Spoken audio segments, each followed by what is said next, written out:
Hi, welcome back to Alligator Pie Kitchen. Today we're going to try to make you like tofu. So this is a marinade that I use quite often. It's kind of an Asian theme marinade, but I feel like it works for a lot of things that way. Like you can do a different marinade for different things too, and once you sort of know the basics for it, you can kind of adapt it to whatever you're making with the tofu. So basically, if you're not marinating tofu, then it's not good. It's a sponge. It's basically just needs the flavor. So if you're having it, it's either not marinated enough, or if it's just not a good marinade, it's not good. You have to fully take responsibility for your tofu. So we're gonna start, we're lucky here in Nelson, we have Silver King tofu, which I think is a superior tofu. So a lot of people will press the tofu first to get the extra water out of it. I don't feel like it makes a huge difference. Personally, every once in a while, depending on what I'm going to use it for, I will press it, but I think in just sauteing, using it for any other, recipes like that, I just don't usually bother. So what about freezing it, Erin? I also don't like the texture of frozen tofu because it just becomes like an ice sponge, but I know that works for a lot of people, so I'm totally not going to argue with the way that you want to make your tofu. But I'm just asking. No, Pat, seriously, I'm not arguing about tofu.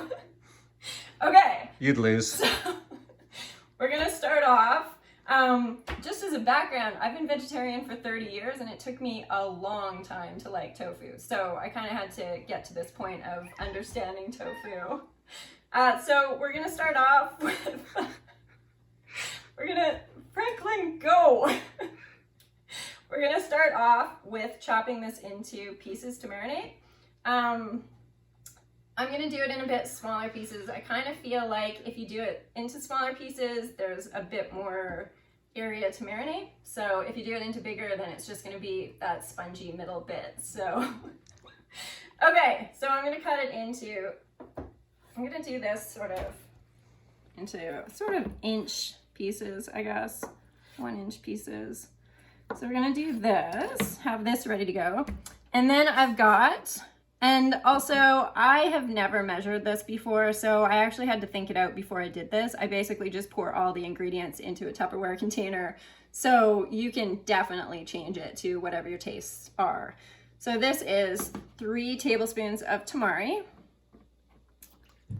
Is that gluten-free? That is gluten-free. We only use gluten-free tamari. Oh, nice. I know. 1 tablespoon of sesame oil. There's a spatula right there. I just don't feel like I need it. 2 tablespoons of rice vinegar. I'm going to use the spatula for the 1 tablespoon of sriracha. There we go. Just really getting every little bit out of there. There we go. About a 1 inch piece of ginger minced.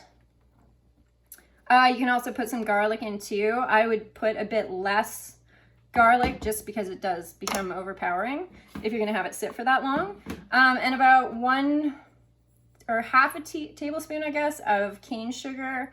You could use honey or maple syrup or any other sweetener that you want for this, or no sweetener at all. So we're gonna add that in, and we're just gonna mix that around a little bit so it's all blended.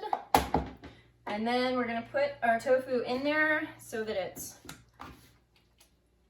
all fits in.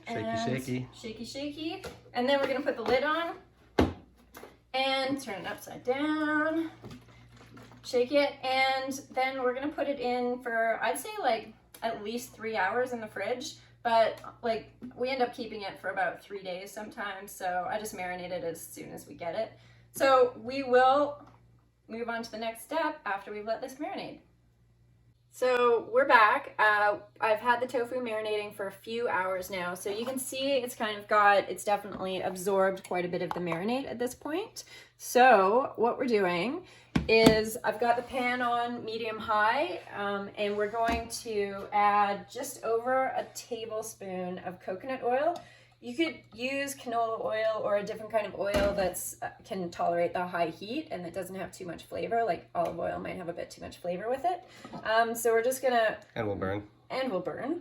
We're just gonna melt that. And now I'm gonna use tongs because I'm going to try to retain the marinade until the very end of sauteing these. So we're just gonna sear the tofu first. So I'm just gonna put it all in here and try to not get splattered at the same time. So we'll just do enough that it sort of covers the bottom.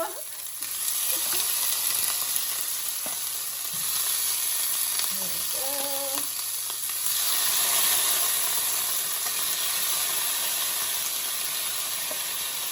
Okay, and we'll just keep this until the very end. So we're just gonna make sure that this, what we're looking for here is it's going to go for maybe a minute or two. And what we want is a nice like seared brown bottom of the tofu. So maybe like more like a minute. And then we're going to turn it over and do the other side. So we'll just let this go for a minute here. So it's been about 4 minutes and I did flip them over and we've got sort of just to make sure that they've got equal coverage. So you can see like that's like a nice, look at that, like nice seared, good color on that. Smells really good. So now we're gonna add the marinade and it's gonna get really messy. It's gonna get really messy right away. Good. Huzzah! I mean, this is definitely a good time to put your fan on, but it's obviously too late for that. Okay, so we're just gonna make sure, you can also use a spatula. I just like using the tongs because you can actually turn the tofu over to make sure that it's just got an equal, you know, everything's seared perfectly on each side. So basically you're just gonna make sure everything is just nice and covered, and I wanna take it off the heat before it starts drying out, because you want it to still have like, just be a little bit juicy still. So I'm going to take it off the pan. Just now you can see that the marinade has just been absorbed again, and it's still got a little bit of sauciness at the bottom, which will just be really good when you add this to whatever dish you want, or just eat it out of the pan. So here we go, we're gonna just take that off, and we're done. Voila, tofu. I hope you actually like this tofu. Thanks.